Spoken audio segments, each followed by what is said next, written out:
Chapter 3: The Power of the Word, by Florence Scovel Shinn. A person knowing the power of the word becomes very careful of his conversation. He has only to watch the reaction of his words to know that they do not return void. Through his spoken word, man is continually making laws for himself. I knew a man who said, "I always miss a car. It invariably pulls out just as I arrive." His daughter said, "I always catch a car. It's sure to come just as I get there." This occurred for years.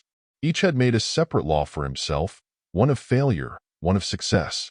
This is the psychology of superstitions.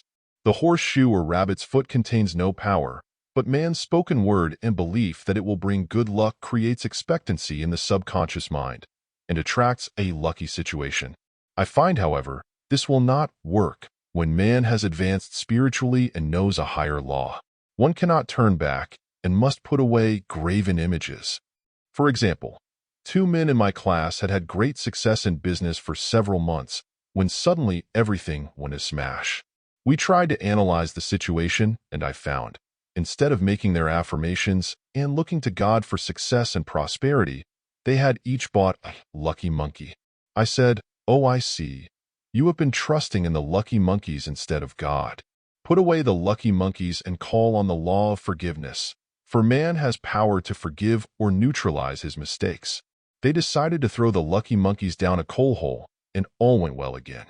This does not mean, however, that one should throw away every lucky ornament or horseshoe about the house, but he must recognize that the power back of it is the one and only power, God, and that the object simply gives him a feeling of expectancy.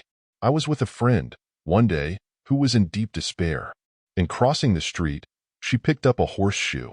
Immediately, she was filled with joy and hope. She said God had sent her the horseshoe in order to keep up her courage. It was indeed, at that moment, about the only thing that could have registered in her consciousness.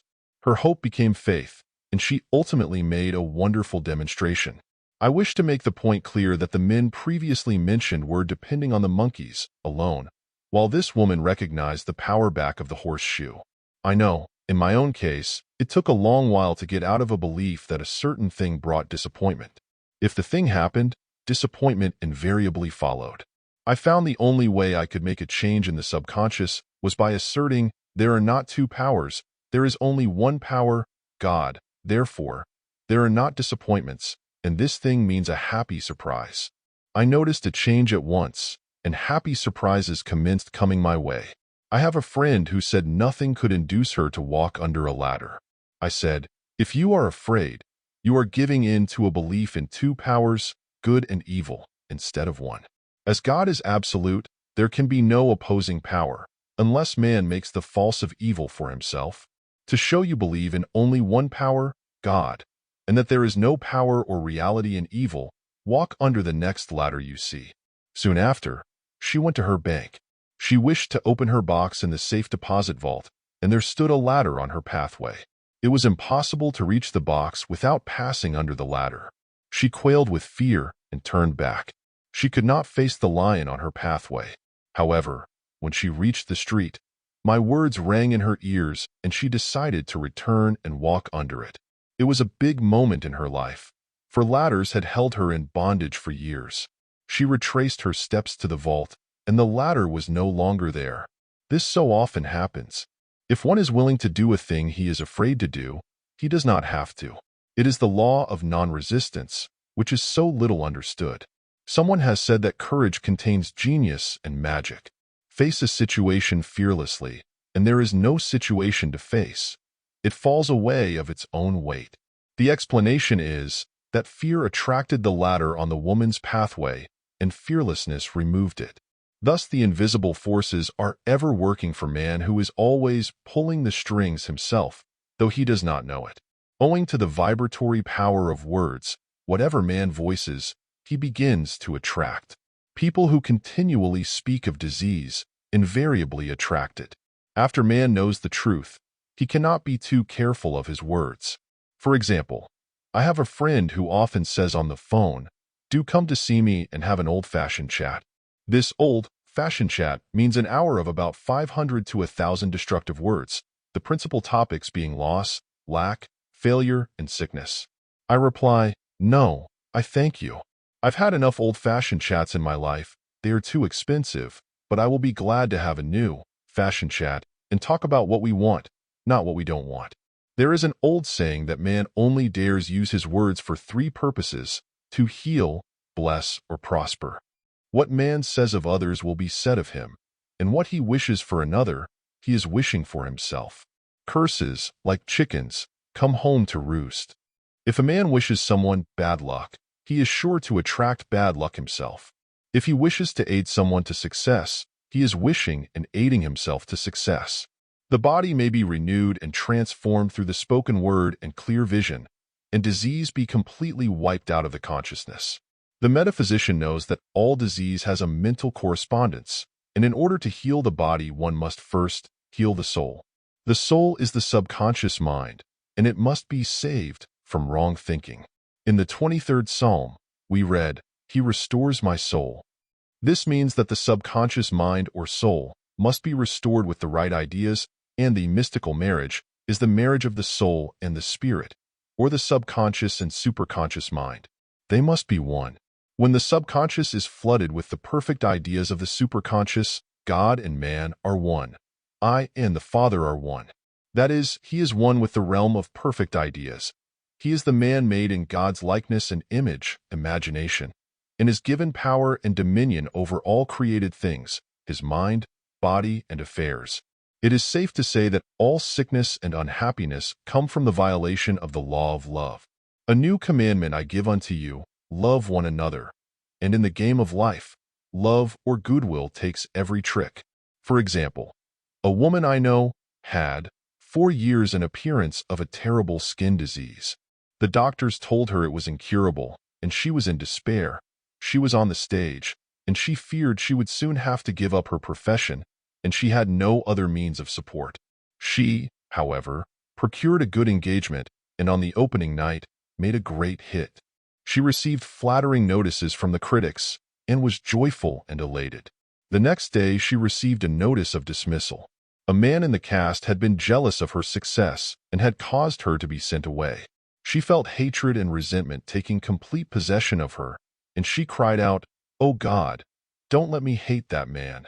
That night she worked for hours in the silence. She said, "I soon came into a very deep silence. I seemed to be at peace with myself, with the man, and with the whole world." I continued this for 2 following nights, and on the 3rd day I found I was healed completely of the skin disease. In asking for love or goodwill, she had fulfilled the law, for love is the fulfilling of the law, and the disease, which came from subconscious resentment, was wiped out. Continual criticism produces rheumatism, as critical, inharmonious thoughts cause unnatural deposits in the blood, which settle in the joints. False growths are caused by jealousy, hatred, unforgiveness, fear, etc. Every disease is caused by a mind not at ease. I said once in my class, there is no use asking anyone, "What's the matter with you?" We might just as well say, "Who's the matter with you?" Unforgiveness is the most prolific cause of disease. It will harden arteries or liver and affect the eyesight. In its train are endless ills. I called on a woman, one day, who said she was ill from having eaten a poisoned oyster. I replied, "Oh, no, the oyster was harmless. You poisoned the oyster. What's the matter with you?" She answered, "Oh, about 19 people." She had quarreled with 19 people and had become so inharmonious that she attracted the wrong oyster.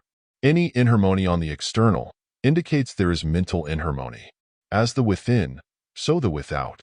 Man's only enemies are within himself, and a man's foes shall be they of his own household. Personality is one of the last enemies to be overcome, as this planet is taking its initiation in love. It was Christ's message, peace on earth, goodwill towards man. The enlightened man, therefore, endeavors to perfect himself upon his neighbor. His work is with himself, to send out goodwill and blessings to every man. And the marvelous thing is, that if one blesses a man, he has no power to harm him.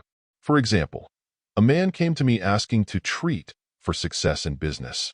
He was selling machinery, and rival appeared on the scene with what he proclaimed was a better machine, and my friend feared defeat.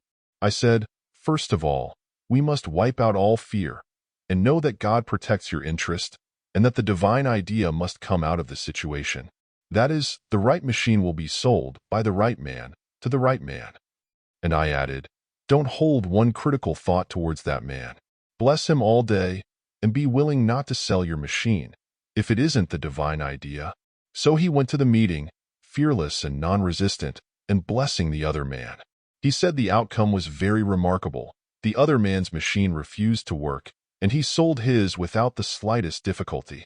"But I say unto you, love your enemies, bless them that curse you, do good to them that hate you, and pray for them which spitefully use you and persecute you." Goodwill produces a great aura of protection about the one who sends it, and no weapon that is formed against him shall prosper. In other words, love and goodwill destroy the enemies with oneself. Therefore, one has no enemies on the external. There is peace on earth for him who sends goodwill to man. End of chapter.